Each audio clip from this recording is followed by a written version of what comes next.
ആദ്യം തന്നെ transactional analysis അഥവാ വിനിമയ അപഗ്രഥന ശാസ്ത്രം പഠിക്കാൻ തീരുമാനിച്ച നിങ്ങളെ ഞാൻ അഭിനന്ദിക്കുന്നു. ഒരു ജീവിതകാലം മുഴുവൻ നീണ്ടു നിൽക്കുന്ന പ്രക്രിയയാണിത്. ഇന്നത്തെ ക്ലാസ്സിൽ നമ്മൾ പഠിക്കുന്നത് അതിനെക്കുറിച്ചുള്ള ഒരു ചുരുക്കം അഥവാ ആമുഖം മാത്രമാണ്. ഇവിടെ പറയുന്ന വാക്കുകളും ടെർമിനോളജീസും ശ്രദ്ധിച്ച് കേട്ടിട്ട് എന്തെങ്കിലും മനസ്സിലാകാത്തതുണ്ടെങ്കിൽ അടുത്ത ക്ലാസ്സുകളിൽ ചോദ്യം ചോദിക്കാൻ ഉത്സാഹിക്കുക. തുടർന്നുള്ള ക്ലാസ്സുകളുടെ ഒരു ചുരുക്കം മാത്രമേ ഇന്ന് നിങ്ങൾ പഠിക്കുന്നുണ്ടാവുകയുള്ളൂ. അപ്പോൾ നമുക്ക് ക്ലാസ്സിലേക്ക് കടക്കാം. ട്രാൻസാക്ഷണൽ അനാലിസിസിൻ്റെ ചുരുക്കപ്പേര് TA എന്നാണ്. വിശ്രുത മനഃശാസ്ത്രജ്ഞനായ എറിക് ബേൺ അദ്ദേഹത്തിൻ്റെ മനഃശാസ്ത്ര ചികിത്സാ പരിചയങ്ങളിൽ നിന്നും ചിട്ടപ്പെടുത്തിയെടുത്ത ഒരു മനഃശാസ്ത്ര സിദ്ധാന്തമാണ് ട്രാൻസാക്ഷണൽ അനാലിസിസ്. ട്രാൻസാക്ഷൻ എന്ന് പറഞ്ഞാൽ വിനിമയങ്ങളാണ്. അതുകൊണ്ട് മലയാളത്തിൽ അതിന് വിനിമയ അപഗ്രഥന ശാസ്ത്രമെന്ന് പറയുന്നു. കേൾക്കുന്നവർക്ക് ഒരു സംശയം തോന്നാം, എന്തിനാണ് സാധാരണക്കാരായ നമ്മൾ മനഃശാസ്ത്രം പഠിക്കുന്നത്, അത് മനഃശാസ്ത്ര ചികിത്സ ചെയ്യേണ്ടവർക്കുള്ളതല്ലേ എന്ന്. സാധാരണക്കാരായ നമുക്കും മനസ്സുണ്ട്. നമ്മൾ ഓരോരുത്തരും ഫലപ്രദരായിരിക്കാൻ ഇഷ്ടപ്പെടുന്നവരാണ്. അതായത് നമ്മുടെ ജീവിതം പ്രയോജനകരമായിരിക്കാൻ ഇഷ്ടപ്പെടുന്നവരാണ്. ജീവിതം പ്രയോജനകരമായിട്ടിരിക്കണമെങ്കിൽ നമ്മളെ മേൽ നമുക്കൊരു നിയന്ത്രണം ഉണ്ടായിരിക്കണം. നമ്മുടെ ബന്ധങ്ങൾ നമ്മൾ ആഗ്രഹിക്കുന്നത് പോലെ ആയിരിക്കണം. ജീവിതം എന്ന് പറയുന്നത് നമ്മൾ തന്നെയല്ലല്ലോ, നമുക്ക് ചുറ്റുമുള്ള എല്ലാ മനുഷ്യരോടുമുള്ള നമ്മുടെ ബന്ധങ്ങളാണ് നമ്മുടെ ജീവിതത്തിലെ ഒരു പ്രധാനപ്പെട്ട ആശയം അല്ലെങ്കിൽ ഭാഗം. ഇവിടെ നമ്മൾ പഠിക്കാൻ പോകുന്നത് നമ്മൾ പ്രയോജനമുള്ളവരായി തീരാൻ അല്ലെങ്കിൽ ഫലപ്രദരായിരിക്കാൻ TA നമ്മളെ എങ്ങനെ സഹായിക്കുന്നു എന്നുള്ളതാണ്. TA ഒരു മനഃശാസ്ത്രമാണെന്ന് പറഞ്ഞു. മനസ്സിനെക്കുറിച്ചാണ് അവിടെ പഠിക്കുന്നത്. അപ്പം നമ്മുടെ മനസ്സ് എങ്ങനെ പ്രവർത്തിക്കുന്നു, മനസ്സിൻ്റെ വിവിധ ഭാഗങ്ങൾ ഏതൊക്കെയാണ്, ഓരോ ഭാഗങ്ങളും തമ്മിൽ എങ്ങനെ സംവദിക്കുന്നു എന്നൊക്കെ മനസ്സിലാക്കുമ്പോൾ നമുക്ക് നമ്മുടെ മനസ്സിൻ്റെ മേൽ ഒരു നിയന്ത്രണം വരും. നമ്മുടെ മനസ്സിൻ്റെ മേൽ നമുക്കൊരു നിയന്ത്രണം ഉണ്ടായിക്കഴിഞ്ഞാൽ നമ്മൾ മറ്റുള്ളവരുമായിട്ട് ഇടപെടുമ്പോൾ അവർക്ക് എന്താണ് ആവശ്യമുള്ളത് എന്ന് ചിന്തിക്കാൻ നമുക്ക് കഴിവുണ്ടാവും. അവരിഷ്ടപ്പെടുന്ന രീതിയിൽ അല്ലെങ്കിൽ അവർക്ക് സന്തോഷം തോന്നുന്ന രീതിയിൽ അവരോട് ഇടപെടാൻ നമുക്ക് കഴിയും. അപ്പോഴാണ് നമ്മുടെ ബന്ധങ്ങൾ ശരിയാവുന്നത്. അപ്പോൾ TA നമ്മളെ പഠിപ്പിക്കുന്നത് നമ്മുടെ മനസ്സിനെക്കുറിച്ചും അതുവഴി മറ്റുള്ളവരുടെ മനസ്സിനെ മനസ്സിലാക്കാനും, അപ്പം രണ്ടു പേർക്കും സന്തോഷകരമായ അല്ലെങ്കിൽ ജീവിതം ഫലപ്രദമാകുന്ന രീതിയിൽ ഇടപെടാനുള്ള കഴിവ് ഉണ്ടാക്കിത്തരിക എന്നുള്ളതാണ്. TA പ്രിൻസിപ്പിൾസ് വളരെ സിമ്പിളാണ്. അതുകൊണ്ടാണ് അത് ആർക്കും പഠിക്കാം എന്ന് ഞാൻ പറയുന്നത്. ഈ പഠനത്തിൽ കൂടെ നിങ്ങൾക്ക് എന്തൊക്കെയാണ് ലഭിക്കുക എന്ന് ഞാനിവിടെ വ്യക്തമാക്കുകയാണ്. നിങ്ങളുടെ വ്യക്തിത്വത്തെക്കുറിച്ച് നിങ്ങൾക്ക് മനസ്സിലാക്കാൻ സാധിക്കും. നിങ്ങളുടെ ആശയവിനിമയ രീതികളെക്കുറിച്ച് നിങ്ങൾക്ക് മനസ്സിലാക്കാൻ സാധിക്കും. പലപ്പോഴും അബോധ മനസ്സിലുള്ള പല ലക്ഷ്യങ്ങളും കാണും. അത് പലപ്പോഴും അവെയറല്ല നമ്മൾ. അതിനെക്കുറിച്ച് മനസ്സിലാക്കാൻ സാധിക്കും. നിങ്ങൾക്ക് എങ്ങനെ ആഗ്രഹിക്കുന്ന വ്യത്യാസങ്ങൾ നിങ്ങളുടെ ജീവിതത്തിൽ വരുത്താം എന്ന് ഈ ക്ലാസ്സിൻ്റെ ഒടുവിൽ നിങ്ങൾക്ക് മനസ്സിലാവും. പൊതുവായിട്ടുള്ള കാര്യങ്ങളാണ് ഇവിടെ പറയുന്നത്. വ്യക്തിപരമായ കാര്യങ്ങൾ എന്തെങ്കിലുമൊക്കെ പറയുകയാണെങ്കിൽ അത് നിങ്ങൾ പുറത്തിറങ്ങി മറ്റുള്ളവരുമായിട്ട് സംസാരിക്കരുതെന്നൊരു തീരുമാനം എടുക്കണം. സംശയങ്ങൾ എന്തെങ്കിലും ഉണ്ടെങ്കിൽ ചോദിക്കാൻ ഉത്സാഹപ്പെടണം. മറ്റുള്ളവരുമായിട്ട് ഇതേക്കുറിച്ചൊക്കെ സംസാരിക്കുകയാണെങ്കിൽ ഇത് വളർച്ചയ്ക്ക് മാത്രമേ ഉപയോഗിക്കൂ എന്നൊരു ഉടമ്പടി വെച്ചിട്ട് വേണം ഇത് ഉപയോഗിക്കാനായിട്ട്, അല്ലെ ഇതേക്കുറിച്ച് സംസാരിക്കാനായിട്ട്. ഞാൻ ഒരിക്കൽ കൂടി വീണ്ടും നിങ്ങളെ ഓർമ്മിപ്പിക്കുകയാണ്, മനസ്സിനെക്കുറിച്ചുള്ളൊരു പഠനമായതിനാൽ നിങ്ങളുടെ മനസ്സിൽ തോന്നുന്ന സംശയങ്ങൾ ചോദിക്കുന്നത് വഴിയും അതേക്കുറിച്ച് ചർച്ച ചെയ്യുന്നത് വഴിയുമാണ് പഠനം കൂടുതൽ ഫലപ്രദമാകുക എന്ന് ഇടയ്ക്കിടെ നിങ്ങൾ ഓർമ്മിപ്പിച്ചോളണം. സംശയങ്ങൾ ചോദിക്കാൻ തീർച്ചയായിട്ടും ഉത്സാഹപ്പെടണം. മടി തോന്നുകയാണെങ്കിലും അതിനെ അതിജീവിച്ച് സംശയങ്ങൾ ചോദിക്കണം. ആവർത്തിച്ച് വീണ്ടും ഞാൻ ഉടമ്പടിയുടെ പ്രാധാന്യം പറയാൻ ആഗ്രഹിക്കുകയാണ്. വ്യക്തിപരമായ കാര്യങ്ങൾ മറ്റുള്ളവരുമായിട്ട് ചർച്ച ചെയ്യരുത്. പരസ്പരം ചർച്ച ചെയ്യാം, അത് ഉടമ്പടി പ്രകാരമാണ്. നിങ്ങൾക്ക് ആവശ്യമുള്ള കാര്യങ്ങൾ പഠിപ്പിച്ചു തരാമെന്നുള്ളതാണ് എൻ്റെ ഉടമ്പടി. നിങ്ങൾ ചോദ്യങ്ങൾ ചോദിക്കാൻ ഉത്സാഹപ്പെടണം, വീണ്ടും വീണ്ടും ചോദിക്കണം. അത് ഈ മനഃശാസ്ത്ര പഠനങ്ങളുടെ എല്ലാം ഒരു പ്രത്യേകതയാണ്. കാരണം നമ്മളുടെ പലപ്പോഴും പറയാൻ ഇഷ്ടപ്പെടാത്തതും നമ്മുടെ സ്വകാര്യമായതുമായ കാര്യങ്ങളൊക്കെ ആയിരിക്കും നമ്മൾ ഉദാഹരണമായിട്ടൊക്കെ ഇവിടെ പറയുന്നത്. അതുകൊണ്ട് അത് വേറൊരാൾ ചർച്ച ചെയ്യുന്നത് നമുക്ക് ഇഷ്ടപ്പെടത്തില്ല, നമ്മുടെ മനസ്സിന് സ്വസ്ഥത ഉണ്ടാക്കത്തില്ല. അതുകൊണ്ടാണ് ഈ ഉടമ്പടിയുടെ പ്രത്യേകത. അപ്പോൾ എപ്പോഴും ഈ ഉടമ്പടി മനസ്സിലുണ്ടായിരിക്കണം. ഉടമ്പടി പ്രകാരമാണ് ഞാനും പഠിപ്പിക്കുന്നത് എന്ന് വീണ്ടും പറയാൻ ഞാൻ ആഗ്രഹിക്കുകയാണ്. വ്യക്തിത്വവും മനഃശാസ്ത്രവും തമ്മിൽ എന്താ ബന്ധം എന്ന് ചിലർക്കെങ്കിലും സംശയം തോന്നുന്നുണ്ടാവും. വ്യക്തിത്വം എന്ന് പറയുന്നത് നമ്മൾ സാധാരണ ഭാഷയിൽ പേഴ്സണാലിറ്റി എന്ന് പറയുന്നതാണ്. മനഃശാസ്ത്രം എന്ന് പറയുന്നത് അതിൻ്റെക്കുറിച്ച് ആഴങ്ങളിൽ മനസ്സിലാക്കുന്നതാണ്. ഇംഗ്ലീഷിൽ ഇത് രണ്ട് വാക്കുകളും ഇതിനെ ദ്യോതിപ്പിക്കുന്നുമുണ്ട്: സൈക്കോളജി, സൈക്യാട്രി. സൈക്കോളജി എന്ന് പറയുന്നതും സൈക്യാട്രി എന്ന് പറയുന്നതും തമ്മിൽ പ്രധാനമായ കുറച്ച് വ്യത്യാസങ്ങളുണ്ട്. അതിലേക്ക് നമുക്കിപ്പം നോക്കാം. മനഃശാസ്ത്രത്തിൽ സൈക്യാട്രി എന്ന് പറയുന്നത് പരിശീലനം സിദ്ധിച്ച ഡോക്ടർമാർ രോഗികളെ മരുന്നുകൾ ഉപയോഗിച്ച് ചികിത്സിക്കുന്നതിനെക്കുറിച്ചാണ്. സൈക്കോളജി എന്ന് പറയുന്നത് മനഃശാസ്ത്ര വിദഗ്ധർ വാക്കുകൾ ഉപയോഗിച്ച് അല്ലെങ്കിൽ സംസാരത്തിൽ കൂടെ മനസ്സിൻ്റെ പ്രശ്നങ്ങളെ മനസ്സിലാക്കുകയും അതിനെ റിസോൾവ് ചെയ്യാൻ സഹായിക്കുകയും ചെയ്യുന്നതാണ്. ചിലപ്പോൾ അങ്ങനെ പ്രവർത്തിക്കുമ്പോൾ മരുന്നുകൾ വേണമെന്ന് തോന്നിയാൽ അവർ അങ്ങനെയുള്ളവരെ സൈക്യാട്രിസ്റ്റിൻ്റെ അടുത്തേക്ക് റെഫർ ചെയ്യുകയാണ് പതിവ്.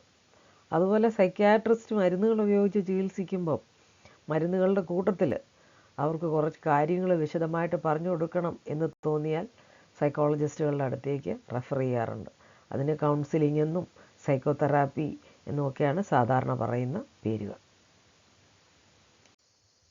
സൈക്കോളജിയും സൈക്യാട്രിയും തമ്മിലുള്ള വ്യത്യാസങ്ങൾ കുറച്ചും കൂടെ വിശദമാക്കാൻ ഞാൻ ആഗ്രഹിക്കുന്നു.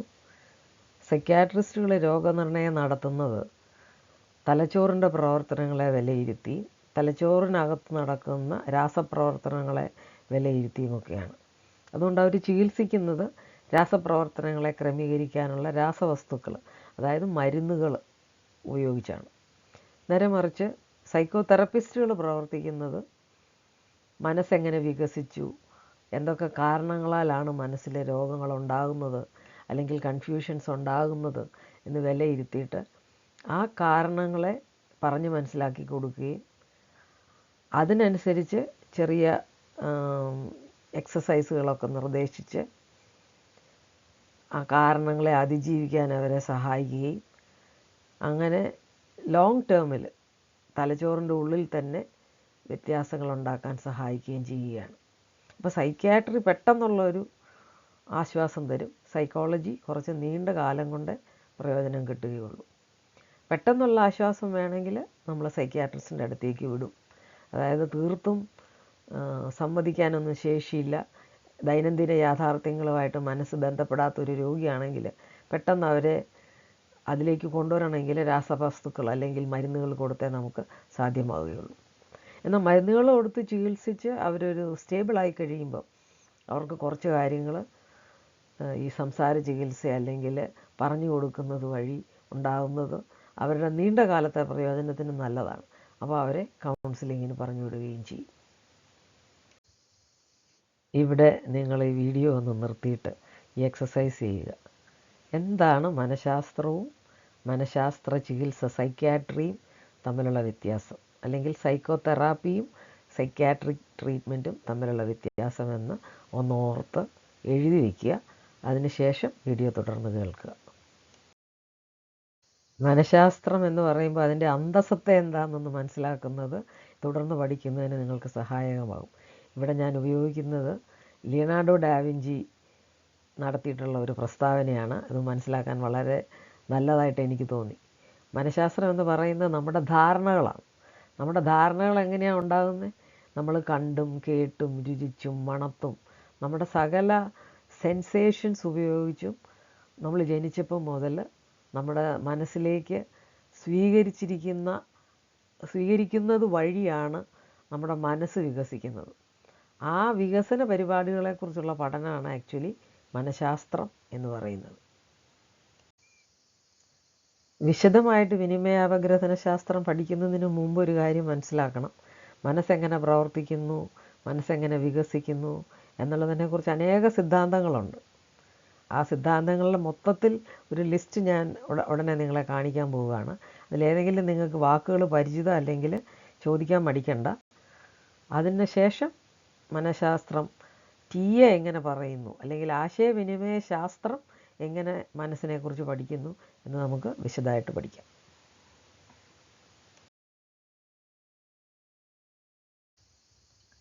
മനഃശാസ്ത്ര സിദ്ധാന്തങ്ങൾ ആധുനികവും പഴയതുമായ പലതുമുണ്ട്. ഇവിടെ ഞാൻ പ്രധാനമായിട്ടും പറയുന്നത് ആധുനിക മനഃശാസ്ത്ര സിദ്ധാന്തങ്ങളെക്കുറിച്ചാണ്. വിനിമയ അപഗ്രഥന ശാസ്ത്രം അഥവാ ട്രാൻസാക്ഷണൽ അനാലിസിസ് അതിൽ മുഖ്യമായ ഒന്നാണ്.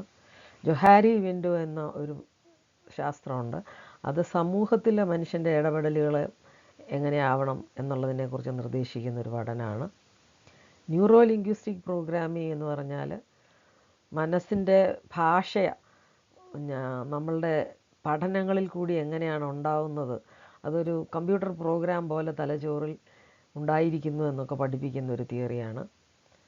മാസ്ലോസ് തിയറി ഓഫ് ഹൈറാർക്കി എന്ന് പറയുന്നത് മനുഷ്യൻ്റെ ശാരീരിക ആവശ്യങ്ങളുടെ നില അനുസരിച്ചാണ് മാനസിക ആവശ്യങ്ങൾ ക്രമീകരിക്കപ്പെടുന്നതെന്നാണ്. കോൾബ്സ് ലേണിംഗ് തിയറി പഠിപ്പിക്കുന്നത് പഠനം എങ്ങനെ നടക്കുന്നു എന്നുള്ള, മനസ്സിൽ എങ്ങനെയാണ് പഠനങ്ങൾ ഉണ്ടാവുന്നത് എന്നുള്ളതിനെക്കുറിച്ചുള്ളൊരു തിയറിയാണ്. മൾട്ടിപ്പിൾ ഇൻ്റലിജൻസസ് തിയറി എന്ന് പറയുന്നത് ബുദ്ധി ഒരു തരമല്ല, എല്ലാത്തിനും പലതരം ബുദ്ധികളും ആവശ്യമുണ്ട് എന്ന് പഠിപ്പിക്കുന്ന ഒരു തിയറിയാണ് Gardner's multiple intelligences theory. Emotional intelligence എന്ന് പറയുന്നത് വൈകാരികമായ ബുദ്ധി എങ്ങനെ ഉപയോഗിക്കണമെന്ന് പഠിപ്പിക്കുന്ന ഒരു തിയറിയാണ്. VAK മോഡൽ എന്ന് പറയുന്നത് വിഷ്വൽ കാഴ്ച, ഓഡിറ്ററി കേൾവി, K എന്ന് പറഞ്ഞാൽ കിനസ്തെറ്റിക് സ്പർശനം, ഈ 3 രീതികളിൽ കൂടെ എങ്ങനെ പഠനം നടക്കുന്നു എന്ന് വിശദമായിട്ട് പറയുന്നൊരു തിയറിയാണ്. ബെഞ്ചമിൻ ബ്ലൂംസ് ടാക്സോണമി എന്ന് പറയുന്നത് മനസ്സിൻ്റെ ഭാഗങ്ങളെ തരം തിരിച്ചിട്ട് ഓരോ ഭാഗം എങ്ങനെ പ്രവർത്തിക്കുന്നു അതിനനുസരിച്ച് പഠനം എങ്ങനെ ക്രമീകരിക്കണം എന്ന് പറയുന്ന ഒരു തിയറിയാണ്. എനിയഗ്രാം തിയറി എന്ന് പറയുന്നത് മനുഷ്യൻ്റെ വ്യക്തിത്വം 9 തരം ഉണ്ടെന്നും ഒരു തരമായിരുന്ന വ്യക്തിത്വം എങ്ങനെ 9 ആയി എന്നും അതിന് പല നിറങ്ങൾ വരുന്നത് എങ്ങനെയാണെന്നും ഒക്കെ വിശദീകരിക്കുന്ന ഒരു തിയറിയാണ്.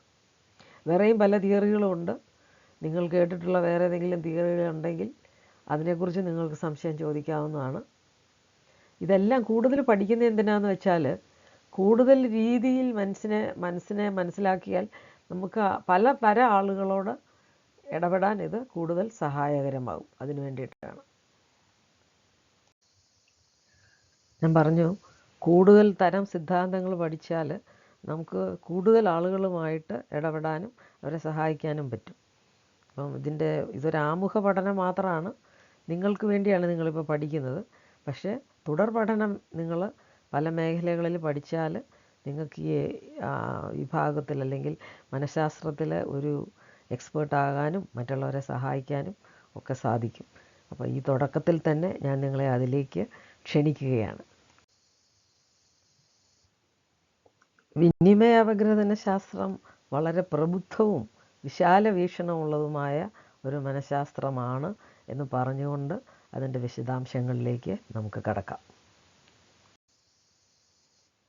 ആദ്യം തന്നെ വിനിമയ അപഗ്രഥന ശാസ്ത്രം എങ്ങനെ നിർവചിച്ചിരിക്കുന്നു എന്ന് നോക്കാം. വ്യക്തിത്വം എന്താണെന്ന് വിനിമയ അപഗ്രഥന ശാസ്ത്രം നിർവചിക്കുന്നുണ്ട്. നമ്മുടെ ഉൾപ്രേരണകൾ എങ്ങനെ ഉത്ഭവിക്കുന്നു എന്ന് ആ നിർവചനത്തിൽ പറയുന്നുണ്ട്. അതുവഴി മനുഷ്യബന്ധങ്ങളുടെ ആഴം വിനിമയ അപഗ്രഥന ശാസ്ത്രം വിശദീകരിക്കുന്നുണ്ട്. അവയെ അപഗ്രഥിക്കാമെന്നും അപഗ്രഥിച്ച് പഠിക്കുന്നത് വഴി മനോവൈകല്യങ്ങളെക്കുറിച്ചും മനോരോഗങ്ങളെക്കുറിച്ചും നമുക്ക് പഠിക്കാൻ കഴിയുമെന്നും അങ്ങനെ ചെയ്താൽ മനോരോഗത്തിന് ആശ്വാസം കിട്ടുമെന്നും എന്ന് മാത്രമല്ല മനോരോഗം വരാതിരിക്കാൻ നമുക്ക് മറ്റുള്ളവരെ സഹായിക്കാൻ കഴിയുമെന്നും കൂടെ ചേരുന്നതാണ് വിനിമയ അപഗ്രഥന ശാസ്ത്രത്തിൻ്റെ ഒരു ആകത്തുക. വിനിമയ അപഗ്രഥന ശാസ്ത്രം ഒരു സമൂഹ അധിഷ്ഠിത ശാസ്ത്രമാണ്. വ്യക്തിത്വത്തെക്കുറിച്ച് പറയുന്നതോടൊപ്പം വ്യക്തിത്വങ്ങളും സമൂഹത്തിൽ എങ്ങനെ പ്രതിഫലിക്കുന്നുവെന്നും സമൂഹത്തിൻ്റെ വ്യക്തിത്വം എന്താണെന്നുമൊക്കെ വിനിമയ അപഗ്രഥന ശാസ്ത്രം വിശദീകരിക്കുന്നുണ്ട്. മാത്രമല്ല, ഈ ആശയങ്ങൾ മനസ്സിലാക്കുകയും പ്രയോഗത്തിൽ വരുത്തുകയും ചെയ്യുന്ന വഴി വ്യക്തിബന്ധങ്ങളും മനുഷ്യബന്ധങ്ങളും എങ്ങനെ മെച്ചപ്പെടുത്താം എന്ന് വളരെ കൃത്യമായ നിർദ്ദേശം ഇവിടെ തരുന്നുണ്ട്. വിദ്യാഭ്യാസം മെച്ചപ്പെടുത്താനും സമൂഹത്തിലെ മനുഷ്യൻ്റെ ഇടപെടലുകൾ മെച്ചപ്പെടുത്താനും ദൈനംദിന പ്രശ്നങ്ങളെ കൈകാര്യം ചെയ്യാൻ ആളുകളെ ശക്തരാക്കാനും എന്ന് മാത്രമല്ല, ഗൗരവമായ മാനസിക രോഗമുള്ളവർക്ക് കുറച്ച് ദീർഘകാലം ചികിത്സ നൽകിയാൽ അവർ സാധാരണ ജീവിതത്തിലേക്ക് തിരിച്ചു കൊണ്ടുവരാനും കഴിയുമെന്ന് വിനിമയ അപഗ്രഥന ശാസ്ത്രം തെളിയിച്ചിട്ടുണ്ട്. ഇപ്പോഴും അത് പ്രവർത്തനത്തിൽ കൊണ്ടുവരികയും ചെയ്യുന്നുണ്ട്. കഴിഞ്ഞ ഒരു 65 വർഷമായിട്ട് വിനിമയ അപഗ്രഥന ശാസ്ത്രം പ്രയോഗത്തിലുണ്ട്. ലോകമെമ്പാടും ധാരാളം പ്രാക്ടീഷണേഴ്സ് ഉണ്ട്. ഒരുപാട് ഗവേഷണങ്ങൾ ആ മേഖലയിൽ നടക്കുന്നുണ്ട്. മാത്രമല്ല, വിദ്യാഭ്യാസ മേഖലയിലും കൗൺസിലിംഗ് മേഖലയിലും മനഃശാസ്ത്ര ചികിത്സാ മേഖലയിലും സമൂഹ വികസന മേഖലയിലും എല്ലാം ഇന്ന് വിനിമയ അപഗ്രഥന ശാസ്ത്രത്തിന് പരിശീലനവും യോഗ്യതാ നിർണയ പരീക്ഷകളും അന്താരാഷ്ട്ര തലത്തിൽ നടത്തപ്പെടുന്നുണ്ട്. ഒരു നിമിഷം ഒരു ബ്രേക്ക് എടുത്തിട്ട് ഈ ചോദ്യങ്ങളുടെ ഉത്തരങ്ങളൊന്ന് എഴുതുക. എന്താണ്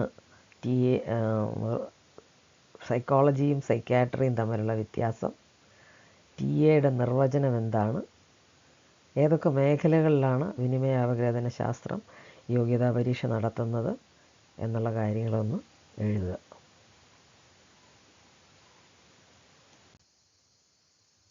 thank you very much for listening.